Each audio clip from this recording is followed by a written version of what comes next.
C'est gâté. Laurent Gbagbo et Alassane Draman Ouattara à la CPI. Écoutons la vidéo. Mettez vos avis dans les commentaires. Sur le pouvoir en Côte d'Ivoire, parce que pour que la CPI vienne, mais Gbagbo a fait exprès. Je vais vous dire pourquoi Gbagbo a fait exprès. Je vais vous démontrer pourquoi Gbagbo va humilier Ouattara. Je vous ai dit que Ouattara sera humilié. Ce n'est pas une affaire de 2025 que Keïta a dit ça. Ce n'est pas une affaire de 2020. Keïta l'a dit depuis 2016, 2015, 2016, il a dit.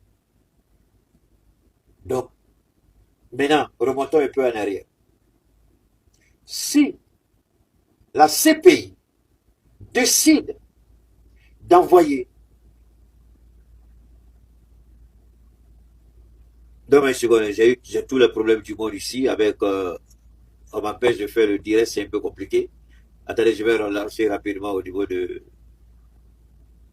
C'est pas un problème, je vais rapidement gérer ça et pas repartir. Permettez une dernière seconde là, voilà, c'est fini.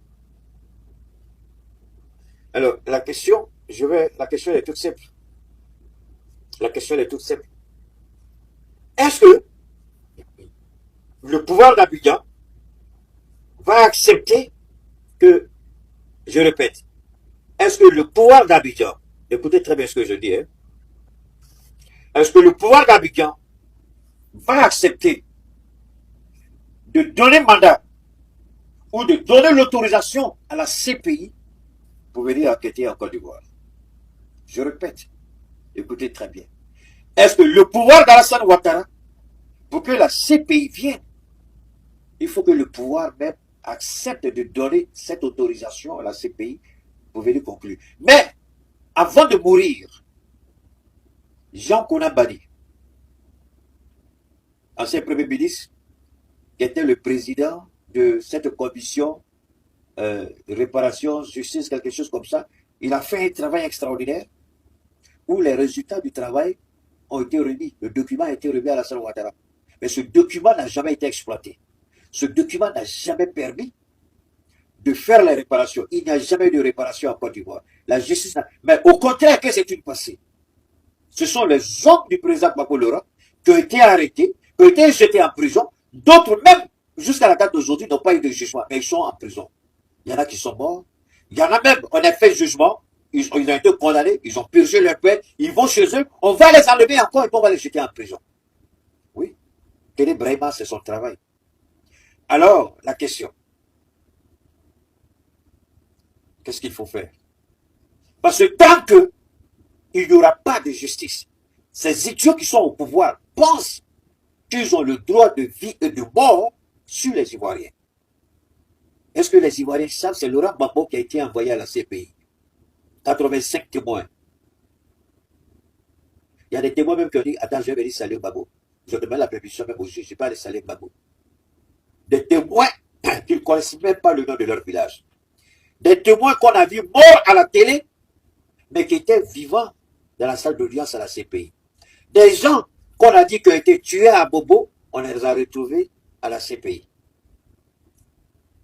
Ce pouvoir est un pouvoir menteur, un pouvoir de barbailleurs, de voleurs, d'assassins et de criminels. Gbagbo s'est tué parce qu'il a cru que ce criminel avait le bon sens. Mais vu que cet homme-là, cet assassin qui est au pouvoir, il ne craint rien, il n'a peur de rien, il ne respecte rien, donc il faut aller devant les juridictions. Qu'est-ce qui s'est passé à Lomé entre le 8 et le 12 décembre 2025? Il s'est passé que des Africains venus du continent, venus des diasporas, se sont librement exprimés sur les aspirations, sur les projets, sur les perspectives du développement de l'idéal panafricain, semé dès le 19e siècle par les pères fondateurs du panafricanisme, descendants des esclaves noirs d'Amérique du Nord. J'insiste sur le fait que tous les congressistes se sont exprimés librement. Je n'ai vu nulle part, tout au long du congrès, les autorités togolaises essayer d'imposer à quelqu'un ce qu'il avait à dire. Je n'ai eu connaissance à aucun moment d'une contrainte, d'une restriction à la liberté d'expression de qui que ce soit. C'est le premier témoignage que je veux porter. Deuxièmement, quels sont les grands acquis de ce congrès panafricain? Pour moi, ce congrès panafricain aboutira à sa cible si ce qui a été régulièrement évoqué par la plupart des intervenants est mise en œuvre par les dirigeants africains eux-mêmes. L'une des propositions phares de ce congrès, dont j'ai été moi-même l'un des porteurs, c'est la proposition de mettre en œuvre un passeport panafricain. D'autres l'ont appelé The Black Passport. Il s'agit d'un passeport qui serait délivré sans avoir besoin pour cela de quelques critères politiques ou de quelques critères individuels ou moraux à tous les citoyens africains d'origine et à tous les afro-descendants qui le souhaitent dans le monde. Et qui permettrait à tous les Africains du monde, à tous les Noirs du monde, de circuler librement dans tous les pays africains concernés. Imaginez ce que ça serait, un tel passeport, qui permettrait à toutes les populations africaines d'aller d'un pays africain à un autre, sans autre forme de procès, qui permettrait aux afro-descendants qui sont en Amérique du Nord, qui sont dans les îles caribéennes, les afro-descendants qui sont en Amérique latine, les afro-descendants qui sont en Europe, qui sont en Asie, qui sont dans l'océan Indien. Imaginez un passeport qui nous permettrait à tous de pouvoir nous déplacer librement dans notre mer terrestre, l'Afrique. Ça, c'est la décision la plus plébiscitée, c'est la décision la plus sollicitée, c'est la décision la plus souhaitée par tous les congressistes. Deuxième projet sur lequel les congressistes sont tombés massivement d'accord, c'est d'accélérer la marche vers la construction de la monnaie unique africaine. Une seule monnaie pour tout le continent africain. Si on parvenait à générer, à décider, à instaurer une monnaie unique pour tout le continent africain, on créerait ainsi le plus immense, le plus puissant, le plus juteux marché financier de la planète Terre. Cette proposition, elle aussi, a eu l'agrément de l'ensemble des délégations participantes. Il y a une troisième idée, dont pour ma part, je me suis fait le grand défenseur. J'ai dit qu'il y avait un panafricanisme géopolitique, géostratégique, c'est-à-dire un panafricanisme portrait grandeur nature. Un panafricanisme qui vise, pour ainsi dire, le plan macroscopique. Mais qu'il fallait appliquer aussi un panafricanisme de proximité. Et qu'est-ce que j'entends par panafricanisme de proximité? Un panafricanisme du respect des droits humains. J'ai élaboré et défendu la théorie de ce panafricanisme de proximité, ce panafricanisme microscopique, en indiquant que nous devons veiller à ce que dans aucun de nos pays, les 5 lieux de fragilité suivants ne soient frappés par l'injustice. Si l'on reconnaît que la civilisation africaine a pour unité de référence le concept de Mahat, qui signifie vérité, justice et solidarité, j'ai dit et redit partout où j'ai pris la parole au Togo qu'il faudrait alors que dans chacun de nos pays, il y ait 5 lieux qui soient exemplaires en termes de vérité, de justice et de solidarité. Quels sont ces lieux? La famille. Les valeurs qui sont transmises aux enfants doivent être ces valeurs de vérité, de justice et de solidarité, qui sont les marques sublimes de l'identité africaine. Il y a un deuxième lieu où on doit appliquer les valeurs de vérité, de justice et de solidarité. J'ai cité l'école. L'école doit transmettre à tous les enfants d'une génération les savoirs nécessaires à leur épanouissement et à leur participation à l'œuvre de création continue de la vie. On doit veiller à ce qu'aucun enfant ne soit privé de l'éducation, de la formation nécessaire à son épanouissement. J'ai cité un troisième lieu où on doit vérifier que nous sommes des sociétés authentiquement humaines. Ce troisième lieu, c'est la prison. J'ai dit et redit partout au Togo qu'on doit veiller dans tous les pays africains à ce que ne se retrouvent en prison que ceux qui ont véritablement commis des infractions. On doit veiller à libérer de toutes les prisons ceux qui n'ont pas commis des infractions à la loi. J'ai dit qu'il y avait un quatrième lieu où on vérifie l'humanité d'une société. C'est le tribunal. On doit veiller à ce que les magistrats soient justes, que les magistrats ne soient pas corrompus et que ceux qui sont sanctionnés ne soient pas simplement punis par les plus puissants de l'heure. Aucune république panafricaine vivant et promouvant l'injustice ne peut se prétendre humaine. J'ai cité un cinquième lieu dans lequel on doit vérifier qu'un pays africain est authentiquement humain et participe à ce que j'appelle le panafricanisme de proximité. Ce cinquième lieu est, je dis, c'est l'hôpital. Un pays authentiquement humain soigne ses populations les plus vulnérables, privilégie le soin aux plus faibles, le soin aux pauvres, à l'orphelin, au vieillard, à la femme, soin à l'enfant, à l'étranger.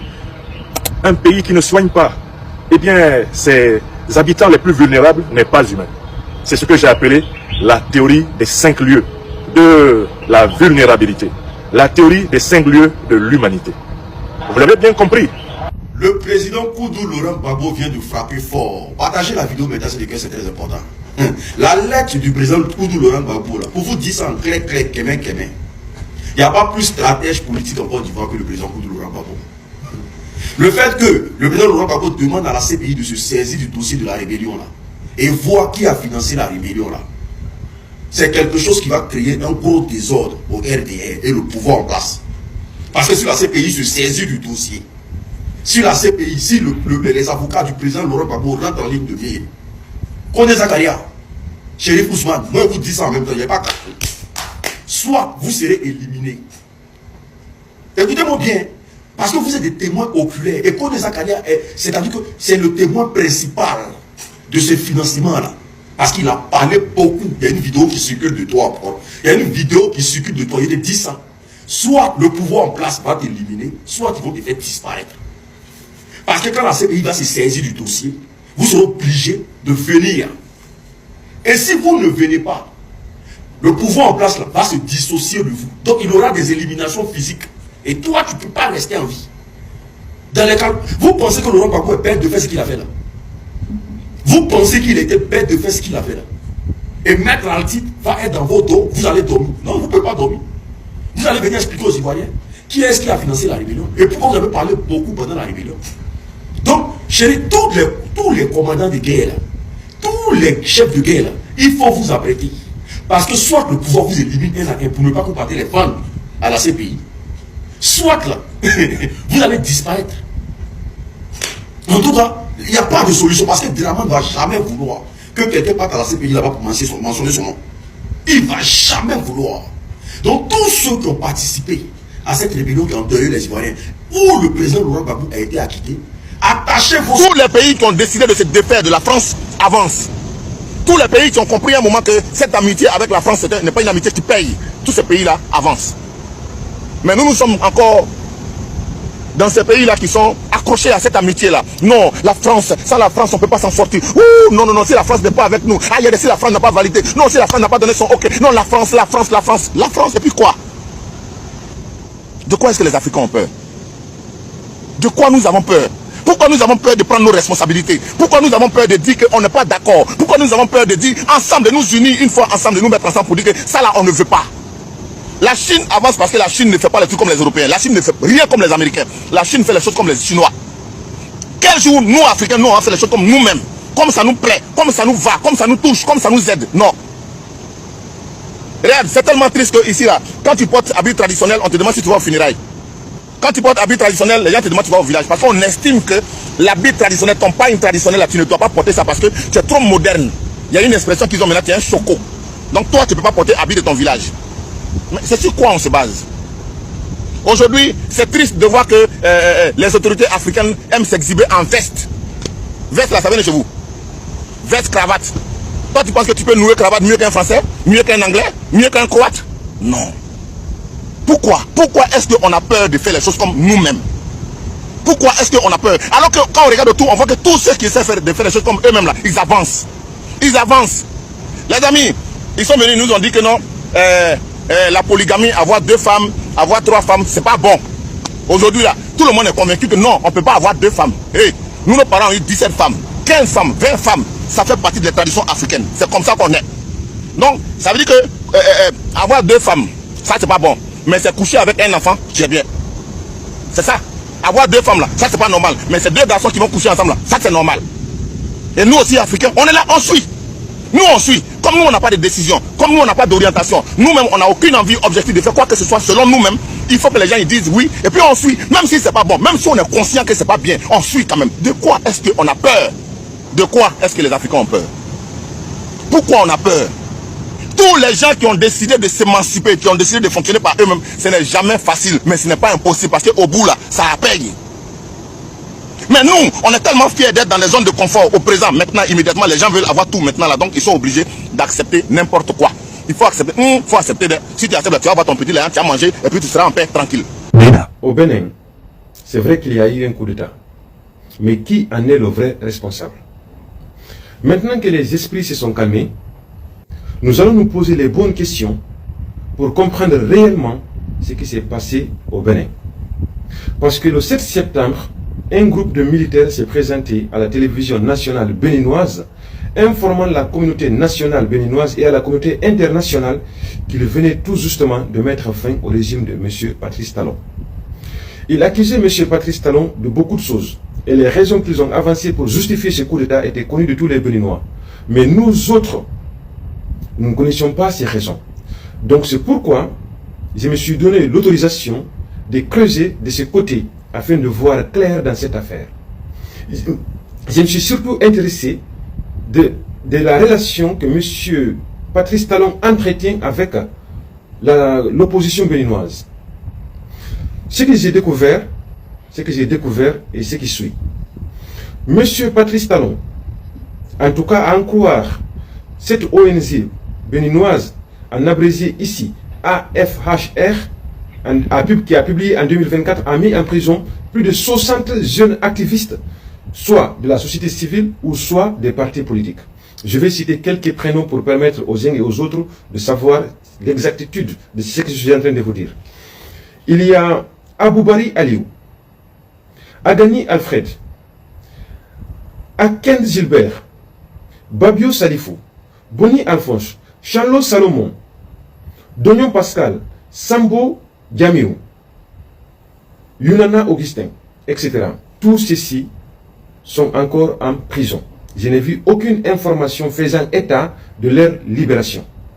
Les derniers en date qui ont été emprisonnés juste parce qu'ils ont dénoncé des contrats gré à gré, juste parce qu'ils ont dénoncé la mauvaise gestion du pays par M. Patrice Talon, c'est Steve Amoussou, Julien Kandé Kansou, Diobo Bio. Ceux-ci sont encore en prison, et plus récemment. Et ils doivent y séjourner au moins pour 2 ans. Bien avant ceci, M. Patrice Talon avait mis aussi d'autres leaders politiques méconnus du grand public en prison. C'est le cas de Rokia Madougou. Cette dame a été candidate à l'élection présidentielle et donc une opposante farouche à M. Patrice Talon. Cette dame a favorisé le retour de M. Patrice Talon au Bénin parce qu'il était en exil. Tout simplement parce que M. Boni Yahi, qui était le président d'alors, lui avait accusé de l'avoir empoisonné et aussi de vouloir comploter contre son régime. Donc il était en exil, c'est cette dame qui a favorisé son retour. Et actuellement, elle est accusée de complot visant à renverser M. Patrice Talon et elle écope de 20 ans de prison ferme. Et elle y séjourne actuellement avec Joël Aïvo, qui est un professeur à l'université au Bénin, et aussi avec Hugues Komlan Sosukpe, qui est aussi en prison pour 20 ans. Il y a aussi l'ami intime, le confident de M. Patrice Talon, qui séjourne actuellement aussi en prison pour 20 ans. C'est Olivier Boko. Olivier Boko est un ami inséparable de M. Patrice Talon, mais qui est actuellement aussi en prison pour 20 ans. Voilà comment est la société béninoise actuellement. Voilà la tension dans laquelle se situe la société béninoise actuellement. Voilà le rapport qui est entre la société béninoise actuellement et aussi le régime de M. Patrice Talon. Parce qu'il faut comprendre cette tension pour pouvoir voir clair par rapport à ces coups d'État qui sortent de la normalité. Je continue. Il y a eu un coup d'État. Parce que c'est l'objectif. Il y a eu un coup d'État. Mais qui est le vrai responsable de ce coup d'État? Pourquoi ce coup d'État sort de la normalité de tous les coups d'État qu'on avait connus auparavant? C'est parce que tout simplement, M. Tigri Pascal n'a pas été arrêté. Les autorités togolaises, parce que les uns et les autres disent que M. Tigri Pascal est au Togo, les autorités togolaises n'ont pas affirmé l'arrivée de M. Tigri Pascal sur son territoire, contrairement à ce qu'ils avaient fait lorsque Damiba s'était exilé de Burkina Faso pour le Togo. Je me rappelle comme si c'était hier, lorsque le général Ibrahim Traoré a mis fin au régime Damiba, celui-ci s'était tout de suite exilé au Togo et une fois qu'il était arrivé, on avait fait un communiqué pour informer à tous que M. Damiba était sur le territoire togolais. Contrairement à M. Tigri Pascal. Première anormalité. Qu'est-ce qu'on trouve? Il y a un mandat d'arrêt publié au journal officiel de la République béninoise qui nous dit que M. Kémy Seba, Célio Jules Kapochichi, de son vrai nom, et Sabi Sira sont traqués par les autorités béninoises de par le monde. Il y a un mandat d'arrêt contre eux. M. Sabi Sira est le président du mouvement populaire de libération. C'est un parti politique au Bénin. Devinez quoi? Il n'y a pas un mandat d'arrêt qui a été publié au journal officiel de la République béninoise visant à arrêter M. Tigri Pascal, auteur du coup d'État. M. Tigri Pascal n'est pas visé par un mandat d'arrêt et il est le premier auteur du coup d'État dont on nous raconte. Comment peut-on ignorer le moteur d'un coup d'État et essayer d'arrêter les accessoires? Comment c'est possible? M. Kémy Séba, un youtubeur, et les autres se sont vus tout simplement décerner des mandats d'arrêt alors que M. Tigri Pascal est à l'aise où il est. Est-ce qu'il n'est pas un agent de M. Patrice Talon pour lui permettre de briguer un troisième mandat? L'avenir dira ça aux Béninois et à la communauté internationale. Mais je continue, je ne m'arrête pas là. Il y a eu un qui a été arrêté. Contrairement à ce qui s'était présenté avec M. Tigri Pascal à la télévision nationale. C'est Candide Ajannaï. Lui, qui a été ancien ministre de la Défense, a été arrêté. Mais tous ceux qui se sont présentés à la télévision nationale béninoise pour dire qu'ils ont mis fin au régime de M. Patrice Talon, aucun n'a été présenté au Béninois pour dire qu'il est arrêté parce qu'il a voulu mettre fin à un régime démocratiquement élu. Personne. Faut-il douter ou pas? Est-ce que M. Tigri Pascal n'est pas au solde de M. Patrice Talon? Je vais partir plus loin.